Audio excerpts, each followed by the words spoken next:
بسم الله الرحمن الرحيم الحمد لله رب العالمين magacay waa Axmed Xuseen Diiriye magac dheer Juujoole waxaan kamid ahaa ciidamada Galmudug qaas ahaan ciidamada madaxa xukuumadda Galmudug Dr. Shaakir Cali Xasan oo ilaalada qaaska ayaan kamid ahay aniga waxaan u mahadcelinayaa shacabka Soomaaliyeed meel kasta joogan si lagu dhiirigeliyeen amniga sugudiisa ay noola qayb qaateen si gaar ah waxaan ugu mahadcelinayaa shacabka degmada Qurceel siday noola qayb qaateen dhagarqabihii maleegayay qaraxa inaan gacanta ku dhigno waxaan leeyahay maad hooga gaarto waxaan rabaa wax yar inaan ka sheego si igu suurta gashay dhagarqabihii qaraxa maleegayay saan u qabtay anigu waxaan ahay ilaalada koowaad markii ay dhamaatay xalfadii dhamaadkeeda ay taysii dhamaahaydo oo dhagarqabahan ii yimid wuxuuna ii yiri waxaan soo jeedinayaa gabay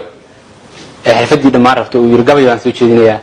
markaas baan dareemay dhagarqabahan inuu gabayni soo jeedinayna wax kale oo wado markaas waxaan go'aansaday in dhagarqabahan labadiisa qacnood ku dhago ana siideen intay madaxdu ka baxayso oo meesha laga baxayo madaxdu ay ka baxayso dhagarqabaha ana qacantiisa haya oo ay u qacansiiyeen ciidamada amniga inuu sameeyna iska nuxnuuxin